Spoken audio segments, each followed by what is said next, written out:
बच्चों, chapter number 4 chemical bonding के last lecture के बारे में डिस्कशन करना है। जैसा कि मैंने प्रीवियस लेक्चर के अंदर कमिट किया था कि मैं नेक्स्ट लेक्चर स्टार्ट करूंगा, उसके पहले आपको बॉन्ड ऑर्डर फाइंड आउट करने की एक शॉर्ट ट्रिक बताऊंगा। तो पहले बॉन्ड ऑर्डर की शॉर्ट ट्रिक के बारे में समझ लेते हैं, उसके बाद हम हमारे लास्ट टॉपिक हाइड्रोजन बॉन्डिंग को कंटिन्यू करेंगे। तो शॉर्ट ट्रिक में ऐसा है कि यहाँ पर आप टोटल इलेक्ट्रॉन की सिस्टम लिखोगे, टोटल इलेक्ट्रॉन सिस्टम। यहाँ पर आप टोटल इलेक्ट्रॉन सिस्टम लिखोगे और यहाँ पर आप बॉन्ड ऑर्डर लिखोगे, बॉन्ड ऑर्डर। टोटल इलेक्ट्रॉन की सिस्टम 8 से चालू होगी, 20 पे पूरी हो जाएगी। 8, 9, 10, 11, 12, 13, 14, 15, 16, 17, 18, 19 और 20। यहाँ पर 8 से स्टार्ट करोगे और 20 पे खत्म करोगे। आपकी जो भी इलेक्ट्रॉन सिस्टम है वो मिनिमम 8 होगी और मैक्सिमम 20। इसके बियॉन्ड की रेंज की कोई भी इलेक्ट्रॉन सिस्टम आपको पूछी नहीं जाएगी। ये ट्रिक आपको नीट के अंदर भी बहुत ज्यादा काम में आने वाली है। लगभग 3 से 4 बार बॉन्ड ऑर्डर का क्वेश्चन नीट के अंदर पूछा गया है, रिलेटिव स्टेबिलिटी का भी पूछा गया है। तो बहुत ही केयरफुली समझ लीजिएगा, ट्रिक काफी आसान है। यहाँ पर 0 से स्टार्ट करो, 0.5 बढ़ाते चले जाओ, 1.0, 1.5, 2.0, 2.5, 3.0। ये चीज चलेगी 3 तक। 3 तक जाने के बाद अगेन 0.5 को कम करते चले जाओ, तो 2.5, 2.0, 1.5, 1.0, 0.5 और 0। ठीक है, ये आपकी बात हो गई बॉन्ड ऑर्डर की, ये आपकी बॉन्ड ऑर्डर की बात हो गई।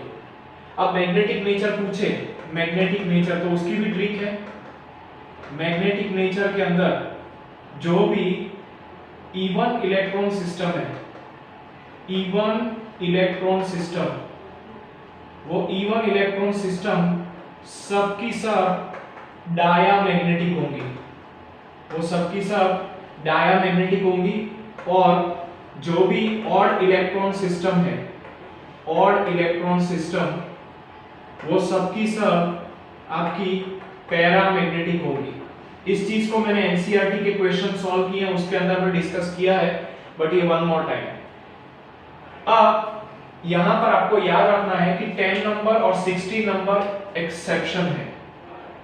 10 और 16 नंबर जो है वो मैग्नेटिक नेचर के अंदर एक्सेप्शन है। ये इवन इलेक्ट्रॉन होने के बावजूद भी, 10 और 16 इवन इलेक्ट्रॉन सिस्टम होने के बावजूद भी ये पैरामैग्नेटिक होंगी। बाकी सबके लिए ये रूल जो है वो लागू पड़ता है। चलिए एक दो एग्जांपल करा देता हूं तो आपको समझ में आ जाएगा। जैसे आपको कोई बोले कि O2 प्लस O2 माइनस 1, इन तीनों का ही बॉन्ड ऑर्डर कैलकुलेट करो। तो अगर आपको ये ट्रिक पता नहीं है तो आप क्या करोगे, आप इन सभी का एमओ डायग्राम ड्रॉ करोगे। एमओ डायग्राम ड्रॉ करने के बाद 1/2 Nb माइनस Na करके यहाँ पर आप बॉन्ड ऑर्डर को निकालोगे, जो काफी लंबा हो जाएगा। यहाँ पर शॉर्ट ट्रिक की मदद से हम क्या करेंगे, पहले तो जो भी सिस्टम दी है उसको लिख दो। चलिए लिख दिया। उसके बाद इलेक्ट्रॉन्स काउंट कर लो, सिस्टम में कितने हैं, इलेक्ट्रॉन सिस्टम कितने की है वो चेक कर लो। तो यहाँ पर 8 + 8 16 इलेक्ट्रॉन की सिस्टम है। यहाँ पर 8 + 8 - 1, क्योंकि ये एक इलेक्ट्रॉन शॉर्ट है, मतलब 15 इलेक्ट्रॉन की सिस्टम है। ये 8 + 8 प्लस इसके पास एडिशनल 1 इलेक्ट्रॉन है, तो ये 17 इलेक्ट्रॉन की सिस्टम है। 16 इलेक्ट्रॉन की सिस्टम के लिए बॉन्ड ऑर्डर 2.0 है, चेक करो।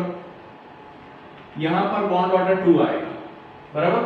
O2 प्लस के लिए 15 इलेक्ट्रॉन की सिस्टम है, तो बॉन्ड ऑर्डर 2.5 आएगा। 17 इलेक्ट्रॉन की सिस्टम के लिए बॉन्ड ऑर्डर जो है वो 1.5 आएगा। देखिए बच्चों, विद इन 1 मिनट आपको तीनों के तीनों का बॉन्ड ऑर्डर मिल गया है।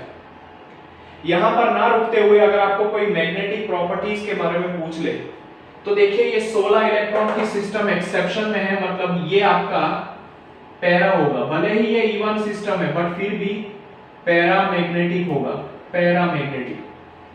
O2 प्लस की बात करो तो वो 15 इलेक्ट्रॉन की सिस्टम है। मैंने लिखा है कि ऑड इलेक्ट्रॉन की सिस्टम सबकी सब पैरा होती है। तो आप बोलोगे सर ऊपर वाली 16 इलेक्ट्रॉन थी ना, वो भी तो इवन है, फिर भी आपने क्यों पैरा लिखा? तो देखो बच्चों, वो एक्सेप्शन है 10 और 16। O2 माइनस 17 इलेक्ट्रॉन की सिस्टम है, 17 मतलब ऑड इलेक्ट्रॉन होते हैं, तो ऑड इलेक्ट्रॉन का मतलब हो गया ये भी आपके पैरामैग्नेटिक है। क्लियर हुआ? ये मॉलिक्यूल भी आपका पैरामैग्नेटिक इन नेचर हो गया, बात ही खत्म हो गई। विद इन 1 मिनट तीनों के मैग्नेटिक नेचर और बॉन्ड ऑर्डर आपने यहाँ पर फाइंड आउट कर लिए। ठीक है, तो ये काफी कूल ट्रिक है, इसको आप नोटबुक में लिख के रखिएगा, हो सके तो स्क्रीनशॉट ले लीजिए, मैं एक आध सेकंड के लिए होल्ड कर लेता हूँ। आप इससे नंबर ऑफ क्वेश्चंस की प्रैक्टिस कर सकते हैं, मैंने एनसीईआरटी की एक्सरसाइज में भी ऐसे 3-4 क्वेश्चंस को सॉल्व करके आपको दिया हुआ है, वीडियोस देखेंगे तो आपको ज्यादा आइडिया मिल जाएगा। चलिए पढ़ते हैं आगे।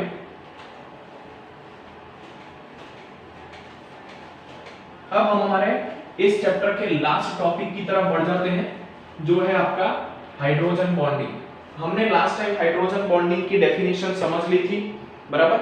हाइड्रोजन बॉन्डिंग की डेफिनेशन समझ ली थी, उसको आप देख सकते हो, फिर भी यहां पर मैं शॉर्ट में तो वापस लिख ही दे रहा हूं। हाइड्रोजन बॉन्डिंग किसको बोलते हैं?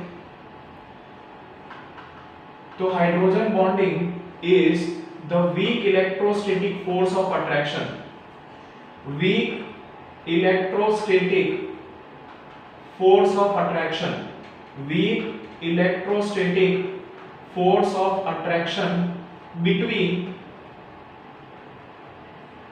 between electronegative element, sorry, electropositive hydrogen of electropositive hydrogen atom of molecule 1 and electronegative element of electronegative element of molecule 2। Molecule 1 का हाइड्रोजन एटम जो इलेक्ट्रोपॉजिटिव है और मॉलिक्यूल 2 का इलेक्ट्रोनेगेटिव एलिमेंट, उन दोनों के बीच में जो वीक फोर्स ऑफ अट्रैक्शन होता है उसी को ही हम हाइड्रोजन बॉन्डिंग बोलते हैं। मैंने लास्ट टाइम आपको वाटर का एग्जांपल दिया था। वाटर के अंदर देखो ये हाइड्रोजन एटम इलेक्ट्रोपॉजिटिव है, यहां पर डेल प्लस चार्ज आएगा, यहां पर डेल प्लस, यहां पर डेल माइनस, ये इलेक्ट्रोनेगेटिव एलिमेंट। अब ये जो हाइड्रोजन है वो दूसरे ऑक्सीजन के साथ इस तरीके से weak force of attraction experience करता है। तो वीक फोर्स ऑफ अट्रैक्शन जो एक्सपीरियंस करता है उसको मैंने डॉटेड ब्लैक लाइन से दिखाया है। यहां पर आपके पास वाटर को आप इस तरीके से लिख सकते हो, ठीक है? तो यहां पर आपका डेल नेगेटिव आ गया, ये डेल पॉजिटिव है और ये डेल पॉजिटिव है। तो देखिए यहां पर ये इस मॉलिक्यूल के, इसको मॉलिक्यूल 1 बोल दो, इसको मॉलिक्यूल 2 बोल दो, तो मॉलिक्यूल 1 के इलेक्ट्रोपॉजिटिव हाइड्रोजन और मॉलिक्यूल 2 के इलेक्ट्रोनेगेटिव एलिमेंट के बीच में जो वीक फोर्स ऑफ अट्रैक्शन देखने को मिलता है उसको ही हम बोल देते हैं हाइड्रोजन बॉन्डिंग। बच्चों हाइड्रोजन बॉन्डिंग के बारे में हमने लास्ट टाइम समझ लिया था कि दो टाइप्स के होते हैं। हाइड्रोजन बॉन्डिंग आपके दो टाइप्स के होते हैं, कौन कौन से? तो first is intermolecular hydrogen bonding and the second is intramolecular hydrogen bonding. Hydrogen bonding जो है आपके दो टाइप के हैं। यहां पर आपके पास हाइड्रोजन बॉन्डिंग दो टाइप के हैं। हाइड्रोजन बॉन्डिंग यहां पर आपके पास दो टाइप के हैं, कौन कौन से? तो पहला है आपका intermolecular hydrogen bonding, intermolecular H bonding, और दूसरा है आपका intra molecular H bonding, intra molecular H bonding. तो सबसे पहले इंटरमॉलिक्यूलर हाइड्रोजन बॉन्डिंग की बात करते हैं।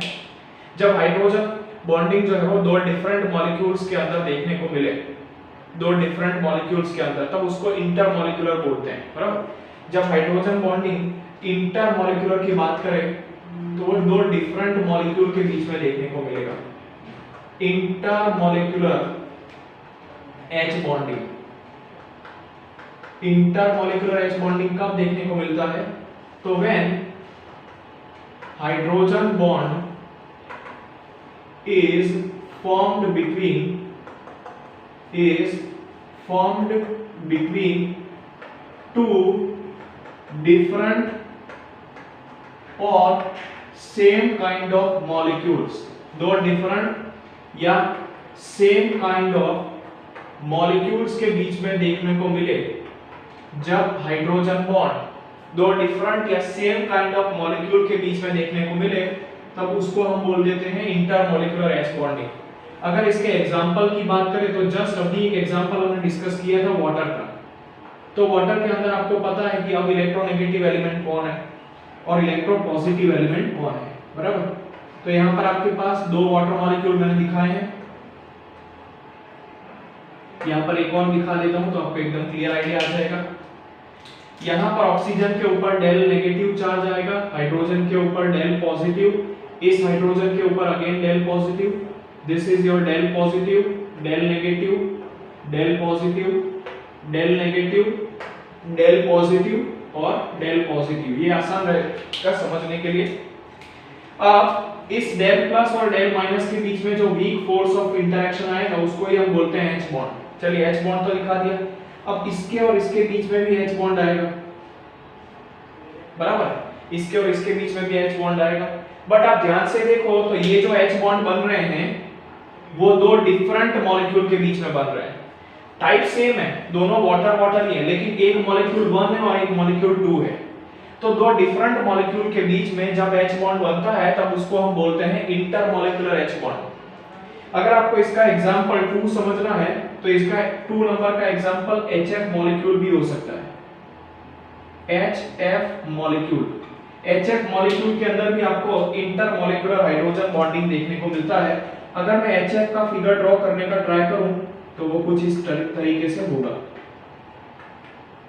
तो देखिए यहाँ पर आप डेल प्लस और डेल माइनस दिखा दीजिए, ये डेल माइनस, डेल प्लस, ये डेल प्लस, ये डेल माइनस, ये डेल प्लस, डेल माइनस। बच्चों डेल का मतलब होता है वीक, बहुत ही कम, तो डेल प्लस मतलब बहुत कम पॉजिटिव चार्ज, इतना समझिएगा।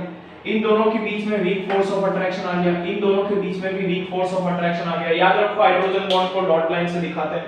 तो अब ध्यान से देखो तो इन दोनों के बीच में दो डिफरेंट मॉलिक्यूल्स हैं और उनके बीच में आपको हाइड्रोजन बॉन्ड देखने को मिल रहा है। ऐसे एच बॉन्डिंग को आप क्या बोलते हो? इंटरमॉलिक्यूलर। एक और अगर आपको एग्जांपल लेना है तो अमोनिया भी हो सकता है। एमोनिया मॉलिक्यूल भी इसका एक बढ़िया एग्जांपल हो सकता है। अमोनिया मॉलिक्यूल को ड्रॉ कर देते हैं। अब यहां पर आपको VACPR फॉलो करने की कोई जरूरत नहीं है, बराबर। यहां पर आप अमोनिया मॉलिक्यूल को इस तरीके से दिखा रहे हो, यहां पर एक आपका दूसरा एमोनिया मॉलिक्यूल आएगा, यहां पर आपके पास एक तीसरा एमोनिया मॉलिक्यूल आएगा। अब डेल प्लस और डेल माइनस आपको पता ही है कहां पर क्या आने वाला है। तो नाइट्रोजन इलेक्ट्रोनेगेटिव है तो सबके ऊपर डेल माइनस दे दीजिए पहले। हाइड्रोजन इलेक्ट्रोपॉजिटिव है तो सबके ऊपर डेल प्लस आ जाएगा।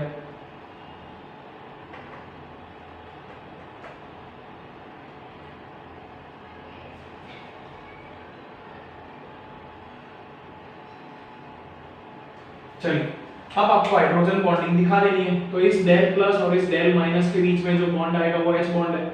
इस डेल प्लस और इस डेल माइनस के बीच में जो बॉन्ड आएगा वो भी H बॉन्ड है।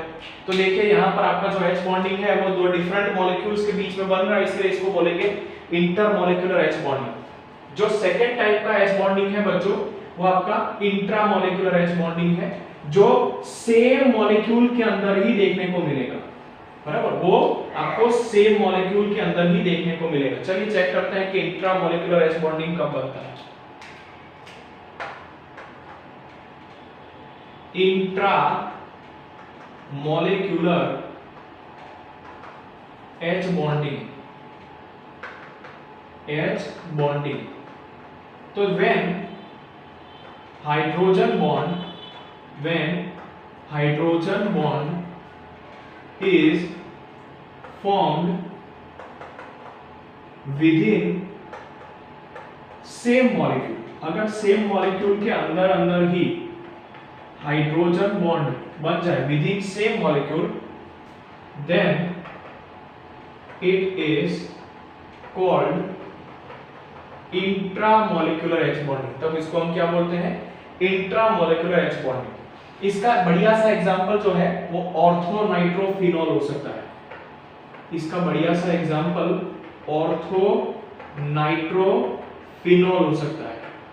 अब बच्चों चेक करो ऑर्थोनाइट्रोफिनॉल का स्ट्रक्चर क्या होगा। आपको पता है कि फिनॉल मतलब बेंजीन के ऊपर OH ग्रुप, नहीं पता है तो याद कर लीजिए। बेंजीन के ऊपर OH ग्रुप है तो उसको हम बोलते हैं फिनॉल। अब ऑर्थो किसको बोलते हैं, तो इसके जस्ट बाजू वाली पोजीशन, ये दोनों है ना, उसको ऑर्थो बोलते हैं। बाजू वाली की बाजू वाली, इन दोनों को मेटा बोलते हैं, और उसके बाद जो बचती है उसको पैरा बोलते हैं। क्लियर हुआ? तो यहाँ पर ऑर्थो नाइट्रोफिनॉल आपको दिया हुआ है।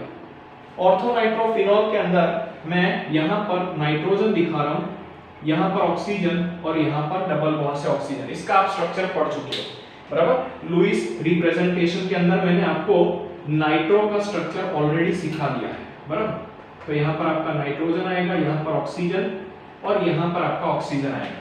तो देखो बच्चों, चेक करो, यहाँ पर बेंजीन रिंग है, मतलब 3 डबल बॉन्ड भी आ जाएंगे। ये जो हाइड्रोजन है वो डेल प्लस है, ऑक्सीजन डेल माइनस है। चलिए इसको थोड़ा सा और भी इलाबोरेट करके दिखा देता हूं तो आपको एकदम इजीली समझ में आ जाएगा।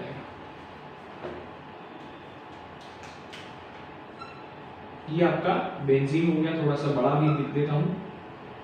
यहाँ पर OH मतलब ये आपका फिनॉल हो गया, बराबर। बेंजीन मतलब ये। अब ऑर्थो नाइट्रो मतलब इतना समझ में आएगा कि यहाँ पर नाइट्रोजन है, यहाँ पर ऑक्सीजन है और यहाँ पर भी ऑक्सीजन एटम है। अब ध्यान से चेक करो बच्चों, ये ऑक्सीजन जो है वो डेल माइनस होगा, ये ऑक्सीजन भी डेल माइनस होगा, ये हाइड्रोजन डेल प्लस होगा। तो इन दोनों के बीच में जो इंटरेक्शन आएगा उसको हम बोलते हैं इंट्रा मॉलिक्यूलर H बॉन्ड, क्योंकि ये विद इन सेम मॉलिक्यूल ही बन रहा है, विद इन सेम मॉलिक्यूल ही बन रहा है, इसलिए इसको जो बोलते हैं वो इंट्रा मॉलिक्यूलर H बॉन्ड के नाम से जानते हैं। दूसरा एग्जांपल सैलिसिलिक एसिड का भी ले सकते हो, लेकिन हम फिलहाल एक नाइट्रोफिनॉल वाला ही एग्जांपल ले रहे हैं, बराबर। अब हम देखते हैं कि हाइड्रोजन बॉन्डिंग की इंपॉर्टेंट क्या है, हाइड्रोजन बॉन्डिंग पढ़ना इतना क्यों जरूरी है। तो कुछ important points of hydrogen bonding समझ लेते हैं। देखिए यहां पर पहले टाइटल दे देता हूं, सम important points of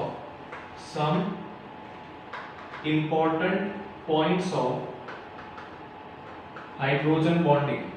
H bonding के लिए कुछ इंपॉर्टेंट पॉइंट्स हैं आपके पास, चलिए समझ लेते हैं कौन कौन से। पहला, सब टाइप के जो भी इंटरमॉलिक्यूलर फोर्सेस हैं, टोटल 5 या 6 टाइप के जो भी इंटरमॉलिक्यूलर फोर्सेस है, उसमें सबसे स्ट्रॉन्गेस्ट हाइड्रोजन बॉन्ड होता है।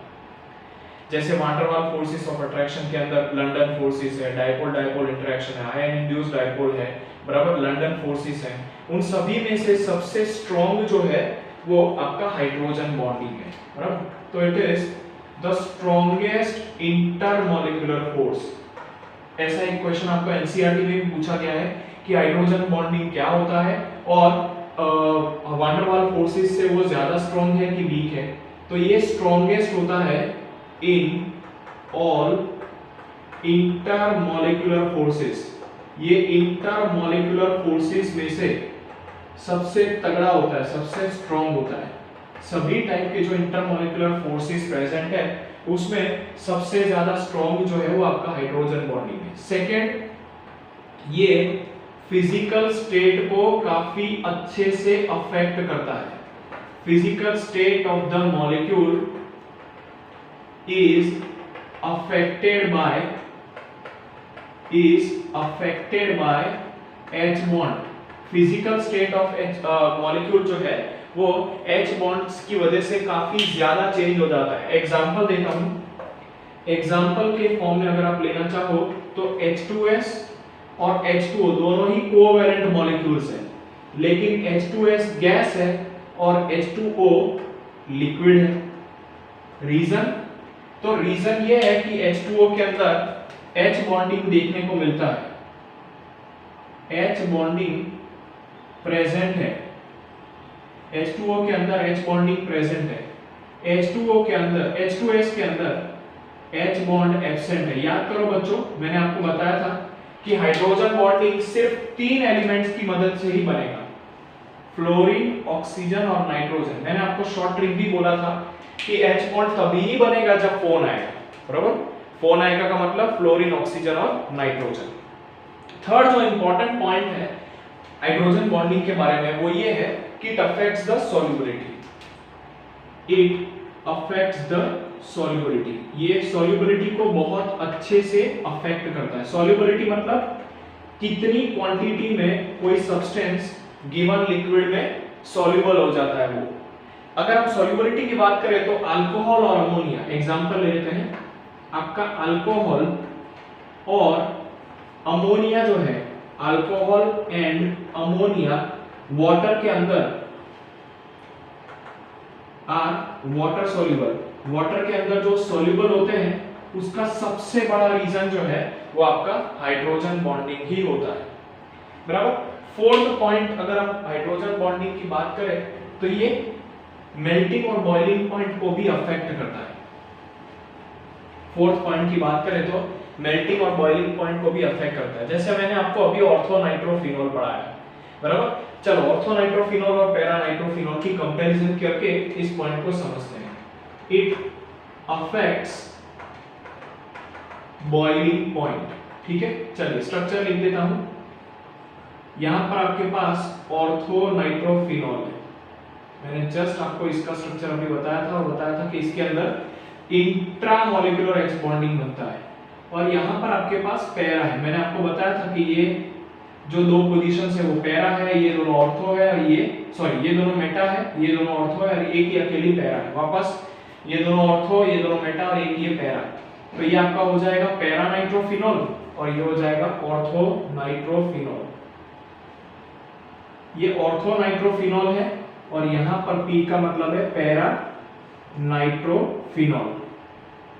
अगर हम दोनों की बॉइलिंग पॉइंट की बात करें तो पैरा नाइट्रोफिनॉल का जो बॉइलिंग पॉइंट है that is greater than orthonitrophenol. Orthonitrophenol से इसका जो बॉइलिंग पॉइंट है वो बहुत ही ज्यादा है। क्यों? क्योंकि ऑर्थो के अंदर आपको जो एच बॉन्डिंग देखने को मिलता है वो है इंट्रा और यहां पर जो आपको एच बॉन्डिंग देखने को मिलता है वो है इंटर। तो यहां पर क्या होगा, अगर इंटर मॉलिक्यूलर एच बॉन्ड है तो दो पैरानाइट्रोफिनॉल, देखिए ये एक पैरानाइट्रोफिनॉल है और दूसरा ये पैरानाइट्रोफिनॉल है, तो ये दोनों जो है ना वो इस तरीके से इंटर की वजह से जुड़े रहेंगे। बॉइलिंग में आप क्या करते हो, दोनों मॉलिक्यूल को वेपराइज करते हो, तो अगर ये जुड़े रहेंगे इस तरीके से तो इनका वेपराइजेशन मुश्किल हो जाएगा। इसीलिए जो पैरानाइट्रोफिनॉल है उसका बॉइलिंग पॉइंट ऑर्थोनाइट्रोफिनॉल से ज्यादा होता है। उसके बाद है डेंसिटी। लास्ट पॉइंट जो है वो है डेंसिटी, कि हाइड्रोजन बॉन्डिंग की वजह से डेंसिटी बहुत ही सिग्निफिकेंट अमाउंट में चेंज हो जाती है। आपको पता होना चाहिए कि आइस की डेंसिटी वाटर से कम है। क्यों? क्योंकि आइस के अंदर रिजिड एच बॉन्डिंग बनता है, रिजिड एच बॉन्डिंग बनता है जो वाटर की कंपैरिजन में काफी कम डेंसिटी वाला है। क्यों? क्योंकि उसके अंदर ओपन केज जैसा स्ट्रक्चर होता है, बराबर। इसके लिए आइस जो है उसका डेंसिटी वाटर से कम होता है। तो लास्ट पॉइंट हम लिखेंगे खाली इतना कि it affects the density. Water के अंदर बहुत सिग्निफिकेंट अमाउंट में एच बॉन्ड बनता है तो मॉलिक्यूल नजदीक नजदीक होते हैं, तो density is equal to mass upon volume में जो वॉल्यूम है वो कम होता है तो डेंसिटी ज्यादा होती है। आइस में क्या होता है, ओपन केज स्ट्रक्चर है, एच बॉन्डिंग कम है, मॉलिक्यूल दूर दूर होंगे, वॉल्यूम ज्यादा होगा, डेंसिटी कम हो जाती है। तो कहने का मतलब it affects the density of molecule, density of molecule. जैसे एग्जांपल में आप लिख सकते हो कि ice has lower density than, ice has lower density than water. इसका सबसे बड़ा रीजन आपका एच बॉन्डिंग ही है, इसका सबसे बड़ा रीजन जो है वो एच बॉन्डिंग है, ठीक है। चलिए, तो यहां पर हम हमारे चैप्टर नंबर 4 को कंप्लीट कर रहे हैं। इसके बाद एनसीईआरटी एक्सरसाइज चालू करूंगा। मैंने लगभग सब क्वेश्चंस को सॉल्व करके दिया हुआ है except the questions which are repeating, उसको भी जरूर देखिएगा। तब तक के लिए thank you very much, have a nice day, bye bye.